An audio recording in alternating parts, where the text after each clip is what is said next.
the society. Yeah. And we are live. Hello, everybody, and welcome back. I'm really excited to be joined by Salha from The Miracle. We linked up at Zebu Live not less than a week ago in London.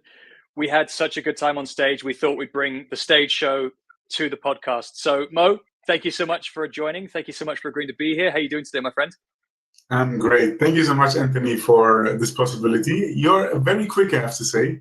I value people that stay to their word. So I think the weekend we said, let's jump on the pot. Now it's the middle of the week, for people that doesn't work Monday till Sunday. And we already are on the pot. Thank you so much for having me. Listen, we get stuff done. And honestly, I feel a little bit bad that our Zebu experience was cut off so that the AV team could go and have a lunch break. So we still had knowledge to share. We had stuff that we wanted to get out with the audience. So for those people who were at Zebu Live, and even for those who weren't, this is the extended version. So now you get to hear the punchline, the better content, the points we were trying to make at the end. So there we go. Without further ado, guys, this is a LinkedIn Live. So please make sure if you have any questions for myself, for Mo, anything about wallets, anything about attribution, marketing, Web3, put your comments in the chat so that we can pick them up. I'll do my best to multitask as we go along. And also, if you have anything that you'd like to say, let us know what you're working on. Let us know your projects. Let us know anything that we want to know about you. Put that in the chat as well. It's always great to see your GMs. Let us know where you are in the world at any point in time so we can tailor the content that we're talking about to the audience that's listening in. So with the intros done, Mo, for those people who don't know you, could you give us a little bit of your Web3 origin story and tell us how you got to where you are today? Wow, great question. It was a pretty crazy journey. Maybe to have like a small step back, I come from very traditional enterprise. I studied at Mercedes, and then I was area manager at Vodafone in 2015.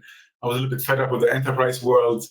And then met a founder of Plutus. It's like a crypto bank offering a current account with crypto rewards. It was like my first touch point, 2015.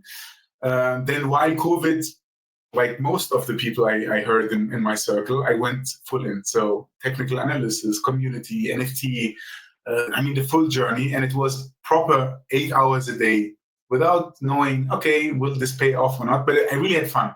I really had a lot of fun. So then I started like the trading, the meme coin trading. Full cycle, whatever, And then I went to NFT trading, and once I was like a little bit fed up, and I was like, better you invest this time that you're losing in sticking in front of a screen, betting on a low cap. That hopefully does 1,000x. Then I said, okay, let's invest this time in myself. And I was on a Twitter space where I met Stefano Rosso, and he is the chairman of Maison Margiela. He's the CEO of Mani. He's on the board of OTB, it's the company that owns Diesel and the other brands. And it made somehow click. They launched the project a week later, an NFT Diesel project. He asked for help. I helped, and the rest is like, this is basically history. I started to create an agency around the needs of OTB, so I helped them to navigate in this crazy space, because I realized very good. I remember when I came to the space, and I'm really someone who's technical and who understands a lot, but it was for me Chinese. I was like, oh my God, what is going on here? So I was like, okay, let's do something good and help other brands to navigate. So this was like basically the backbone of or the fundamentals of my journey inside of Web3. And 3 years ago, I met the guys from The Miracle. At this moment, I missed an airdrop worth of 13,000. And they told me, why are you not using The Miracle? And I was like, what the F is The Miracle? And he's like, help us. And I was like, guys, you're cool guys. I love your product. So I helped them to pivot from B2C to B2B. They made me shareholder, and now I'm head of BD at The Miracle. So that's basically the crazy story. And I never looked back to Web2. All right, we'll get into the miracle in just a minute, but sounds like a similar origin story to my good friend Diego Borgo, except without the pink beanie. I don't know if you have the hook or not, or the one thing, maybe it's the beard, but certainly, I mean, coming from Mercedes, Daimler into Vodafone and then into Web3, I mean, those are already two major enterprises, very large organizations that obviously have very traditional roots, but who also have both spent a good amount of time investing in Web3 in terms of building out their propositions. So you started in the right sort of organizations. If you said, you know, I've come from two organizations that couldn't be less innovative when it comes to a tech perspective into Web3, that would have been a bigger jump. But it feels sensible. It feels appropriate. It feels like progress. It feels like an upgrade. So you're at the miracle now. And you mentioned that the reason you got here was, by the way, I've missed out on $13,000. Now, not that we're promising $13,000 for everybody who's listening into the call here, but tell me, what is the miracle? What does it do? What's your interest and your excitement to work with the project? Yeah, so basically the miracle is solving an issue that we had in the space. First of all, most of the people always ask for utilities. You remember the old bull run, everybody, before he bought an NFT, you were asking, like, what is the utility? What is the benefit of holding it?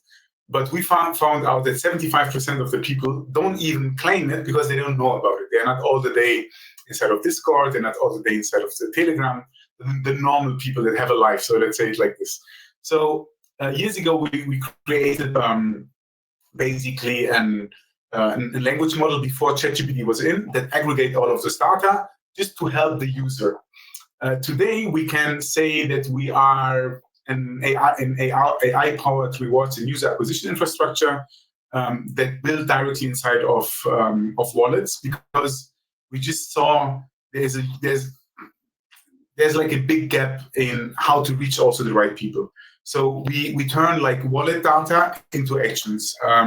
We help projects to reach the right users. So instead of, I mean, we talked about it at Zebu, but instead of using top of the funnel advertising methods, we are really matching a reward that suits the on-chain behavior of the user. And we have the possibility now to communicate directly inside of the wallet and still respecting the privacy, because we don't know actually who is the persona behind it. But the on-chain activity basically is enough for us to engage directly with the wallet. And yeah, basically underneath we are running like this clustering engine where we categorize interest of the wallet. So is someone a gambler? Is someone interested in sports? Is someone interested in fashion? Is he a meme coin trader? Is he a flipper? Is he a holder, a diamond hand? And then we match basically the right rewards of the projects with the wallets. And this is basically something very new that wasn't done before. And I'm super happy to be part of a solution that brings a better UX to the people, and it brings, let's say, a better funnel to projects and companies. I love that. And what I would say is that over the longest time, Web3 has tried to promise the kind of anonymity, self-sovereignty, that people can be their own bank, manage their own assets, et cetera, et cetera. And I think what people maybe haven't realized as much, and also having spent 2.5 years working at a zero knowledge privacy project, some of the challenges, actually every wallet that transacts with a blockchain has that record logged, and you know what token, what counterparty, what date, what timestamp, the correlatable metadata related to your transactions in your wallet are visible for all to see. Now, they are pseudonymized, which is fine, and a level of privacy to some extent. But at the same time, that data is correlatable.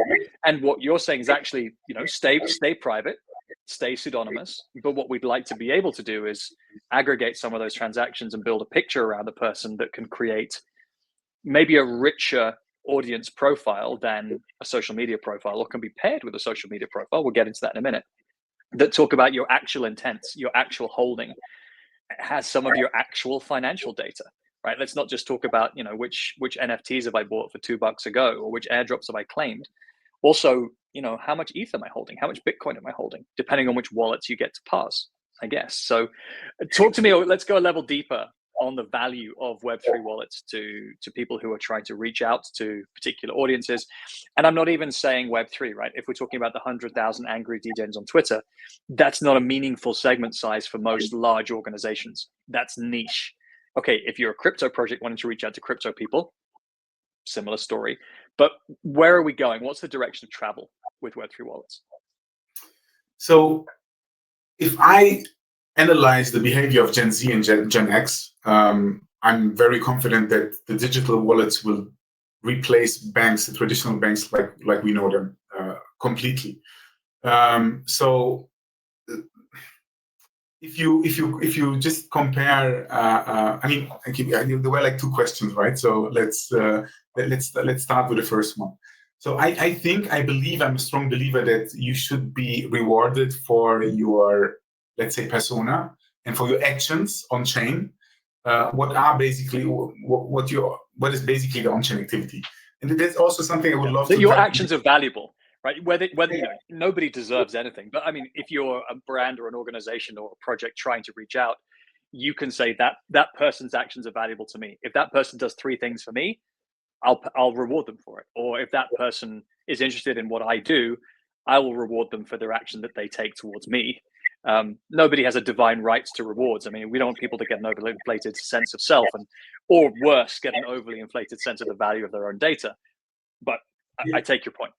No, that's totally right. And more important is that you get like a tailored reward that resonates with your on-chain activity, or let's say with your persona, because this is the moment when you have this switch from a normal user to someone who's loyal, because you feel understood.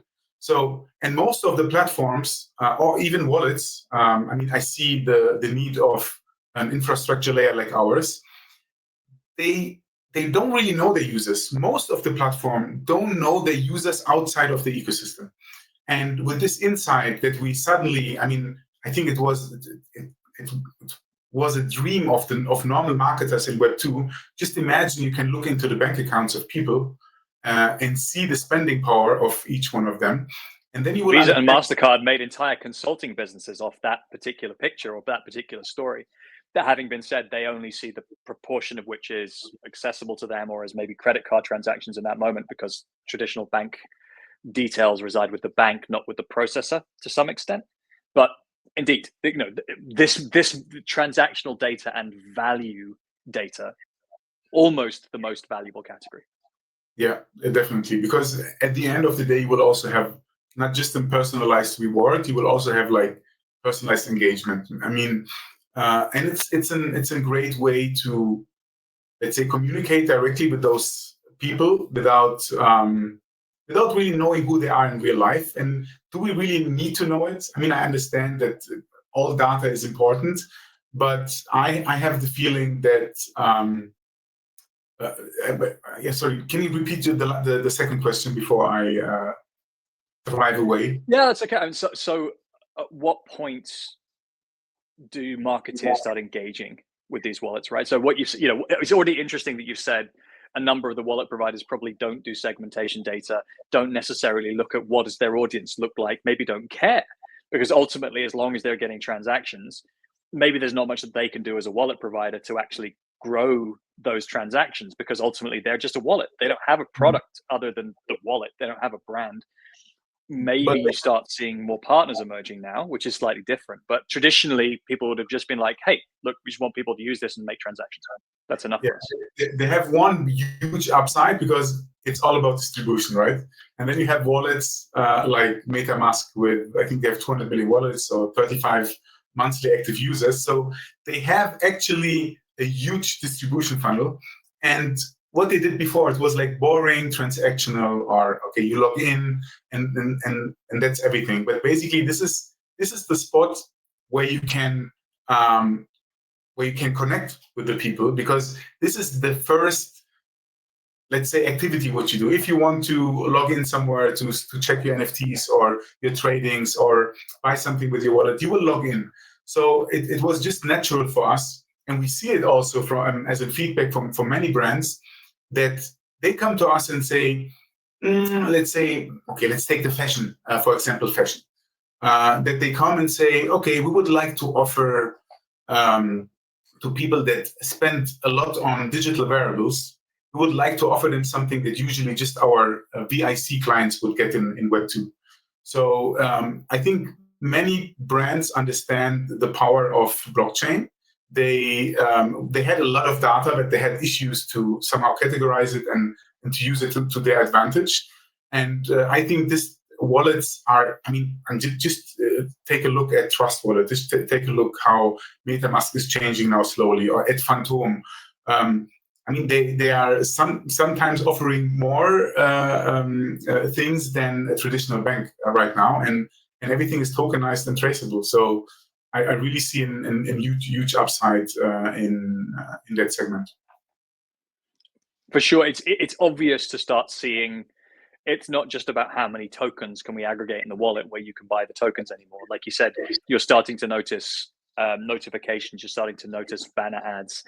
It's starting to feel a little bit more like a marketplace than it is just a store of your digital assets. You're starting to get slightly more rich experiences on desktop or on the kind of the browser-based applications. So you're starting to see more functionality appear and when you're on the laptop as opposed to when you're on mobile. Those people who've been working with Web3 or who've struggled through the MetaMask user experience for the years prior to now, and honestly speaking, some people, and we have the same quandary ourselves in VeChain with the vWorld wallet.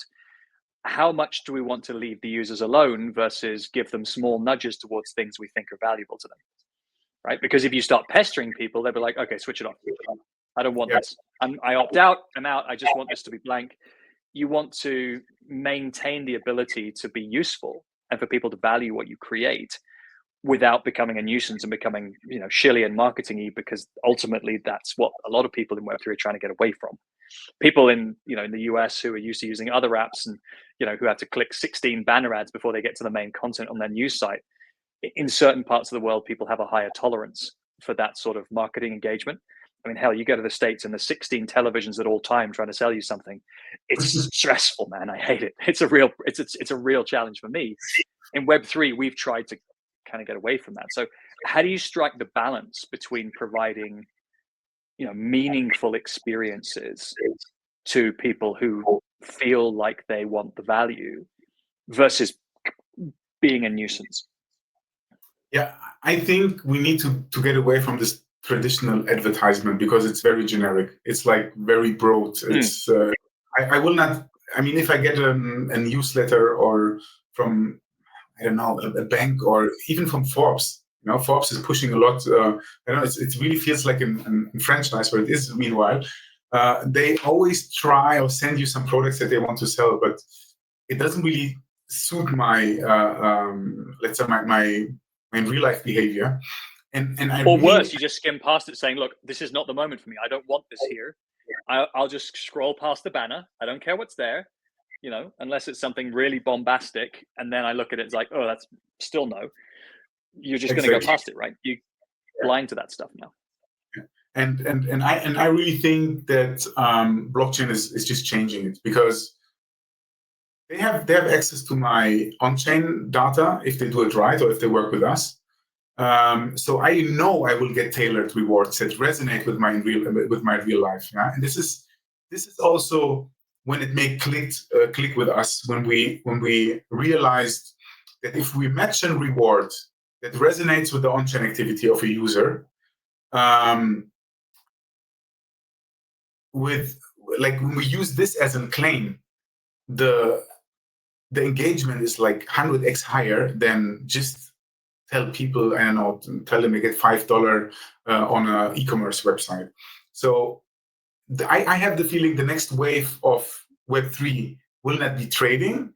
It's basically they're going to be the actions on chain, right? And I really think that the user will benefit from it, but also the environment can benefit from it. And this is like something I wanted to ask you, because I saw that VeChain is doing V better, or let's say in version of V better.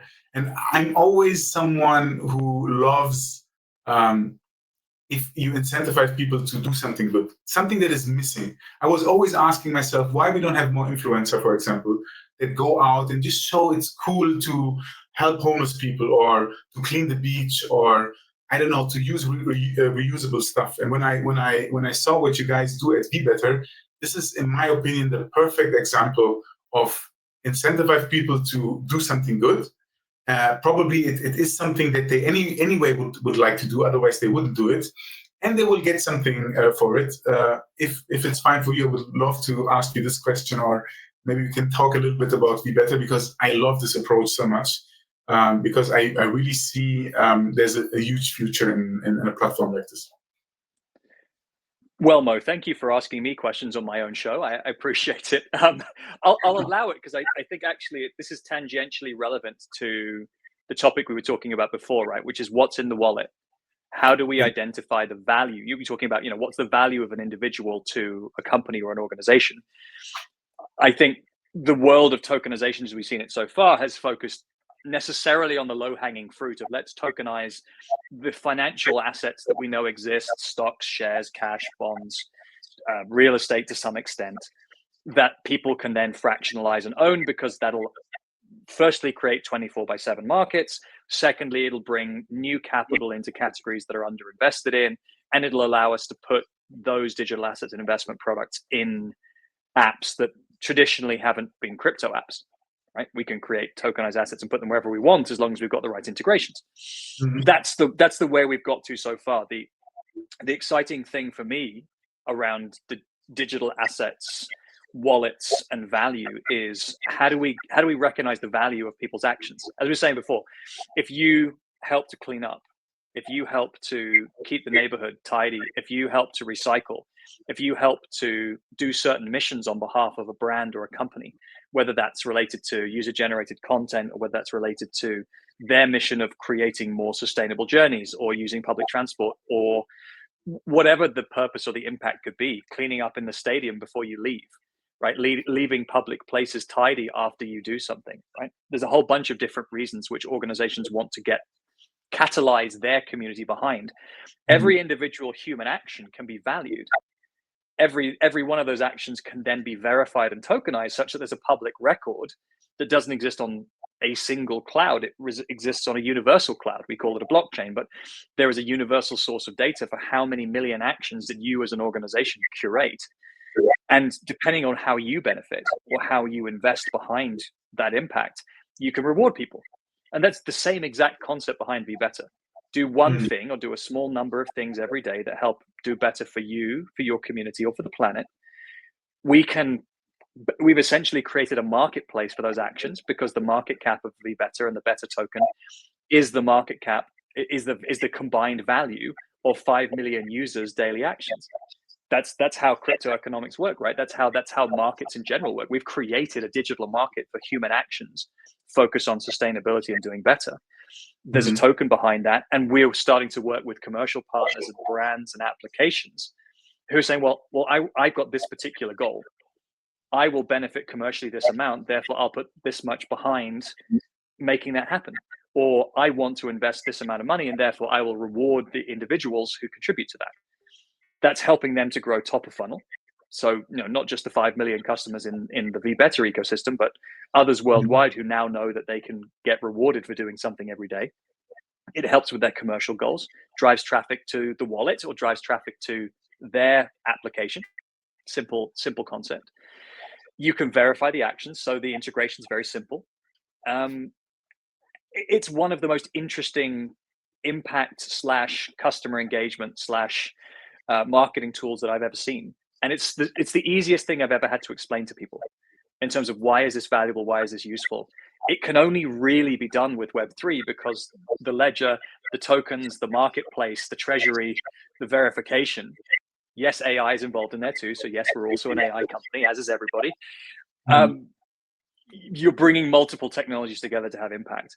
The key thing for me then is, from a marketeer's perspective, or from your perspective as the miracle, you're then saying, okay, well, of those 5 million people, how many of them are category A, who are more interested in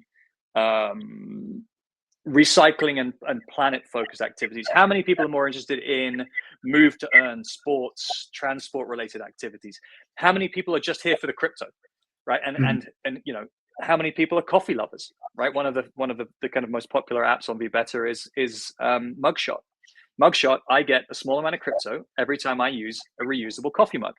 I might actually do a live scan while I'm on here in a minute, but you know, there are 50 apps on Be Better, and you, as the Miracle, could probably look at those 50 and say, I can segment really in a very granular way those people, and then I can try and kind of help you identify what are the interesting rewards or what are the interesting nudges that I then want to give those segments. For Be Better, I think that's probably a little more, or maybe a lot more granular than just NFTs and crypto in MetaMask. But I'd take your steer on that. You know, would you feel more excited as a marketeer or as the Miracle looking at the Be Better ecosystem, or you know what else exists in Phantom or MetaMask, etc.? Yeah, I mean, I would definitely be more I would be very interested in the data of the people on Be Better. Be Better. It's funny because I think in Spain the V is it's talked like a B sometimes. So be better.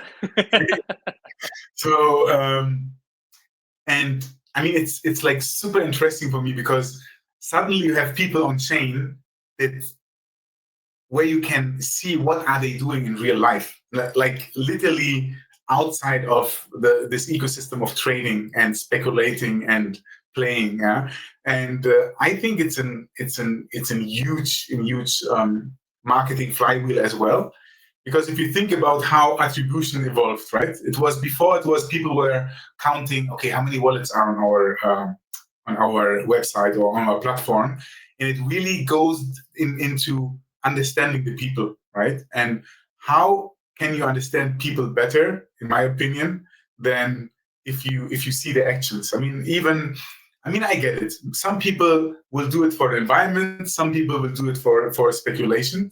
But to come in and scan what those people are doing outside of Be Better, I think it's also a very interesting part.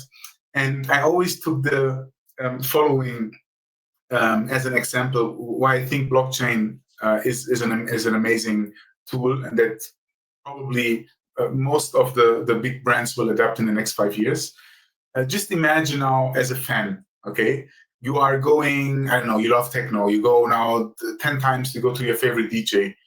How does your favorite DJ know that you arrived 10 times? You know, and things like Be Better are solving this problem, because you either have a proof, you have a proof of attendance, you have something on chain that validates, okay, this person was now 10 times on the dance floor. So why we don't reward those people? And I think really, in my opinion, why not rewarding people that do something good, no matter for which intention? And it's just an amazing way to show how blockchain can work away from those the NFT monkey pictures and meme coin and fakes and scams.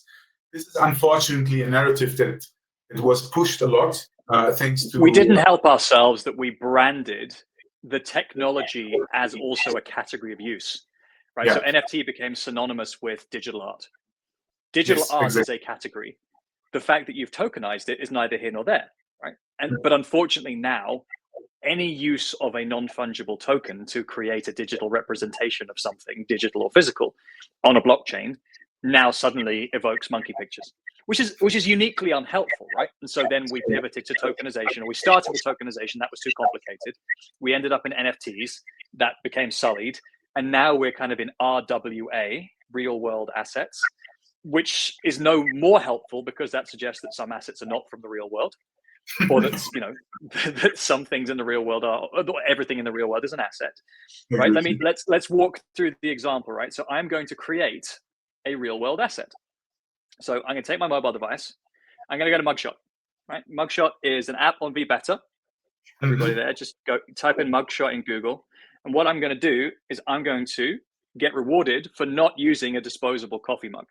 So I'm going to select coffee, and I'm going to say, okay, I'm taking a coffee. I'm going to take an image of my coffee cup on podcast. Here we go. Right.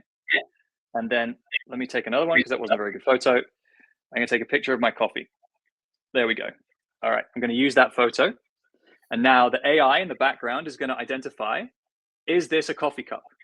Mm-hmm. And all being well, if this is coffee in a reusable mug, I am going to be rewarded for making a sustainable choice. There we go. And so I have earned a small amount of crypto for not creating waste in the world. And there is a business model behind Mugshot, which says I'm able to give out rewards to people who are coffee drinkers or tea drinkers every day for not creating waste. And sat behind them are brands, partnerships, collaborations that, and also the treasury behind Be Better, that allows us to encourage those actions. And then we're creating that community of 5 million individuals who then can be part of a community action for whatever comes next. The next commercial partners or the next app that we see on Be Better is starting with a mission aligned or vision aligned community of 5 million people who can then move to this app and say, okay, well, I'm going to add an additional thing today because on top of coffee, I'm going to do something else related to my daily journey. It might be related to fitness. It might be related to health. It might be the Restify app where you actually just turn your phone off. You disconnect it for an hour. If the phone registers it's been off for an hour, you get rewarded for being mindful, right? And again, for Restify, there's they have a separate commercial model behind how they monetize that particular fan group. And so you're starting to see the value we can create from tokenizing entirely new categories of assets, rather than calling it RWA, real world assets. Let's call it real world actions, right? Or proof of real world actions. Yeah. And so that is where I'm really excited, because you're starting to see new types of on-chain data that's not just transactions, that's not just paying for digital assets or making swaps or doing, what equates to basically FX transactions on chain. You're doing much more than that. And so for you and for people who you're working with who say, hey, I want to identify certain socioeconomic groups in certain geographies, in certain ecosystems who have a mix of the following characteristics, this suddenly becomes a lot richer. We still need to make sure we're preserving privacy, right? Unless people deliberately choose to be attributed to have their social profile linked with their wallet profile. In the meantime, they remain wallet X or wallet 0x, 69420, whatever it is. But that's still an addressable audience for you, right? Yeah, I mean, and now just think one step further. Imagine, I don't know how many people are using Mugshot. Do you know? About 2 million at this point in time. Okay. Over 2 million. So, well, what do you think if I don't know? Let's say there's a blockchain a coffee producer, that's on the chain. What do you think? It's so much more likely if I will show and rewards to the Mugshot users that they will interact with it and that they will become probably a client, is so much higher than just to randomly go out and now show everybody a coffee experience. So because you actually see this, it's a beautiful example. We definitely need to chat on a separate level about this, because I really love what you guys are doing, and it's like just resonating so much with what I'm preaching since years, that we need to use this technology for something good, no matter how is the intention of the person. As long they do something good, they keep the beaches clean. It can be led by a government. A government can see, okay, we have like that amount of cost for cleaning the beaches here in Marbella, for example. Why we don't incentivize people to do it for us? And instead of spending 5 million, let's give them 1 million in rewards. So it makes so much more sense. And I'm really looking forward to see how this evolves. And 100%. And it's about it couldn't be more aligned to some of the original Web3 principles as well, right? Because what you're essentially doing is you're decentralizing the activity. You're using borderless capital. You're reaching out to anybody, anywhere. You don't have to have them necessarily KYC'd. You don't necessarily have to have them be part of a formal program. You're leveraging the crowd, which ultimately is exactly what kind of Web3 technology has initiated from the get-go. It's about decentralizing finance. It's about giving sovereignty to individuals in terms of their assets, and now that, giving them unique value for their actions in a way that it also isn't tethered to one single company or one single entity, right? So if all of this was sitting on a Starbucks innovation platform, you'd be like, well, okay, well, I can only get rewarded by Starbucks. Well, in this case, it's very different. Right? Like you said, it could be a government, it could be a Web3 entity, it could be a Web2 entity, it could be an enterprise, it could be a sports team, it could be anything. These are the conversations we're having. Anybody who is interested in catalyzing their customers, growing their audience, and having an impact of some kind are a fit for this platform. And so again, you've created an open engagement, open loyalty concept. Even AVOs, right? Or Diners Club, or take your pick of, whose loyalty programs before. Those are closed, right? The only way that you get to join those is to redeem with those. Or to be part of another group and pay your subscriptions and so on and so forth. With Web3, with VBetter and other platforms that will come along that may be similar, it's open and decentralized. So providing the community values what you do, providing that the people engage and connect their wallets and work with you, ultimately, the platform will continue to grow. If it doesn't grow, if you don't deliver value, if you don't provide offers and activations that people are interested to engage with, you'll die. Your token will lose value, your ecosystem will dwindle, and ultimately you won't have impact. Yeah. But that's the rules of the game, right? I've got one interesting follow-up question for you that comes from years and years and years ago. I worked with, let's call it a major credit card processing company. You've got a choice of two. And they wanted to build something very similar to what you described, which was a digital marketing platform with targeted ads. And so what they were looking to do is to take the transaction data that they processed, create segmentations of users, and offer them either in-app or to the card, which is kind of cool, targeted offers, but more in the kind of discount code. If you like this, so go here and you'll get money off. It's a little bit affiliate, kind of customer acquisition type of story, less loyalty, more customer acquisition. And the challenge they got into was scaling the offers. Right? We could do the segmentation, we could do the targeting, we could build up the audiences. This is pre-LLM AI era as well, right? So we had a lot of segmentation horsepower, but it wasn't very smart. It still worked. But where we got into trouble was actually being able to get enough offers in enough geographies to do the localization and the customization, and to do that in an automated way. How are you guys at The Miracle thinking about being able to continually keep stuff relevant? Because airdrops, everyone loves, right? If it's, I don't want to call it free money because it's more than that, but if it's about getting the attention of Web3 people towards projects they might love, I'm there. On the bigger picture, do you feel like we're closer to solving that today than we were back in the day with my credit card processing example? My first question is, you said you struggled to get enough rewards, right? The question is, what was the reason behind it? What do you think? So at the time, it had a lot to do with over complexity of segments. So too many segments, or not too many, but just a lot of segments. And then being able to create enough supply of offers.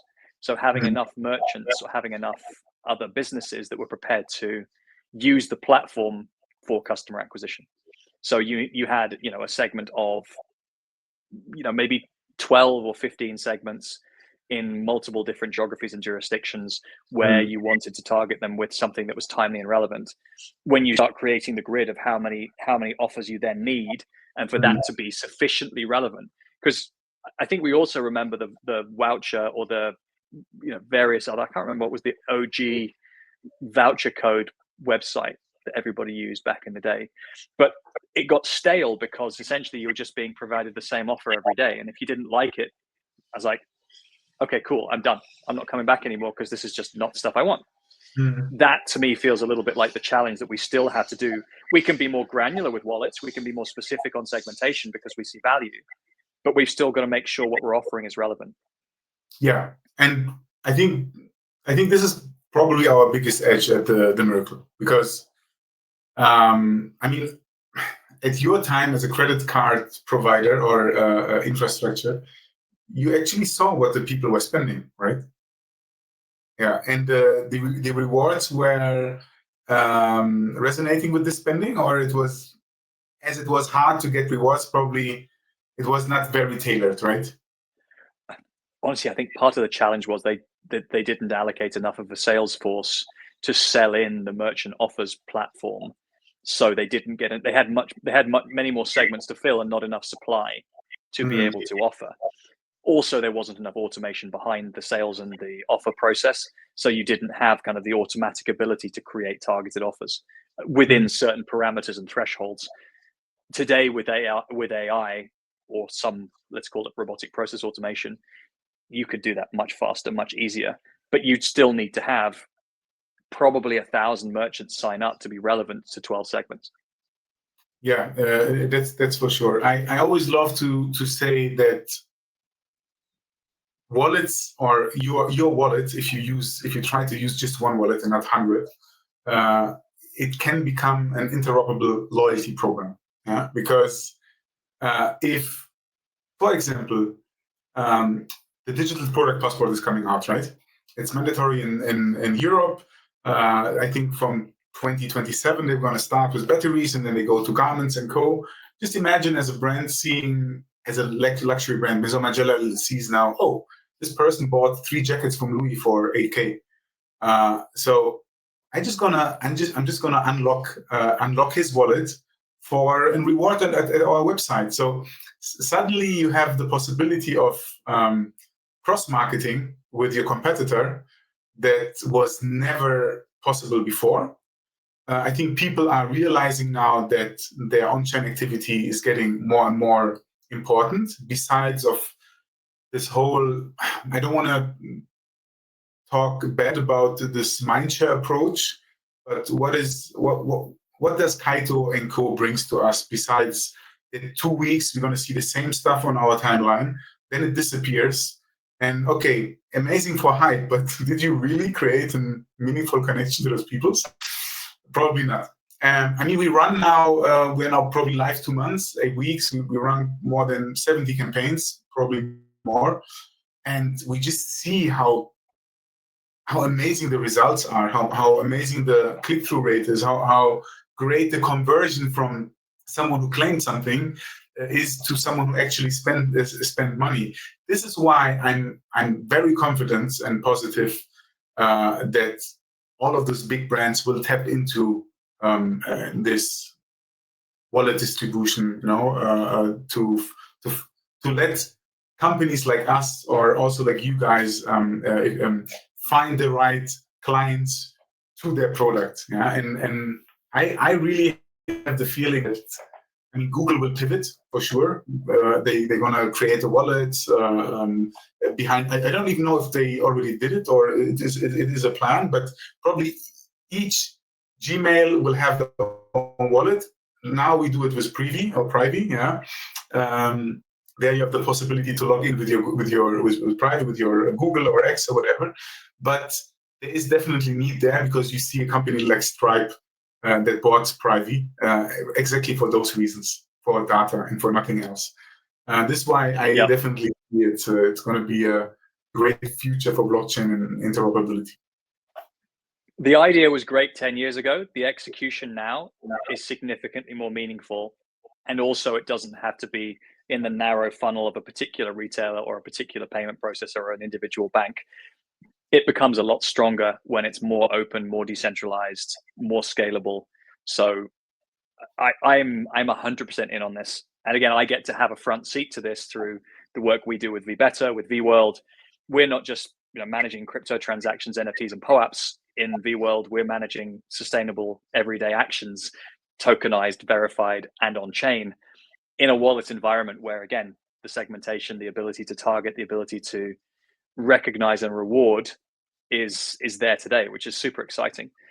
Let me take a quick flash forward, because obviously, let's not try and confuse that Web3 UX and wallet UX today is the finished article, right? Crypto is still somewhat complicated in some cases. We're breaking down the barriers for UX, like you said, with social sign-on, with custodial wallets instead of self-custody for people who don't want to do the seed phrase and the wallet and the hardware wallet thing. We're gradually obfuscating some of the Web3 UX. Yes, maybe we're sacrificing some of the decentralized principles do that. But for most people, will that matter? Probably not, or at least less so when they'd rather have a better experience and get value from doing it. So we're kind of tracking in the right direction to meeting Web 2 or non-Web 3 people where they are. What do you think are the next upgrades or the next improvements or the next features that you think we're going to start seeing from Web3 wallets that will really bring kind of your vision of interaction through wallets to life?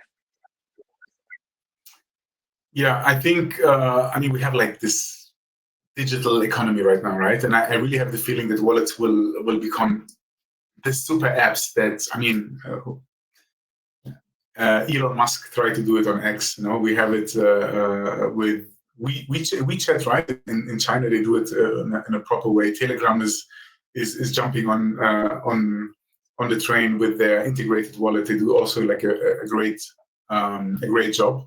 But the wallets will be, first of all, your bank. Yeah, it's gonna be a login. It's gonna be a loyalty card. It's going to be your Web3 persona, your identity, and what we talked about before.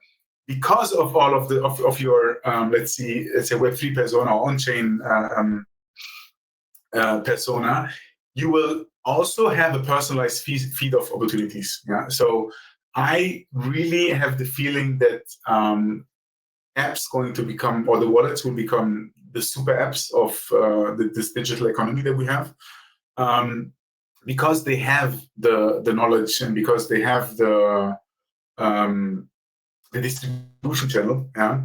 And yeah, I mean, you see, meanwhile, you can trade perps. Yeah. You will be able, you can log in with it. You can finally get perks that resonates with your on-chain activity. So I have you can swap your rewards for 100x leverage on a meme coin that you never thought you'd need. I mean, it kind of gets depressing and exciting in equal measure, but like you said, I think super app is a really good way of kind of qualifying it, because if you have a place where you can engage into other experiences, other apps, other ecosystems, your financial world, your rewards, your engagement with certain brands, the products you owned or the products you're interested in, if that can be done in an open way, that becomes incredibly powerful. I think the misunderstanding that most brands in the mid 2000s took when we were all building digital wallets for those brands is most people don't want to be in your app every day, or you don't have enough to offer them every day that's meaningful.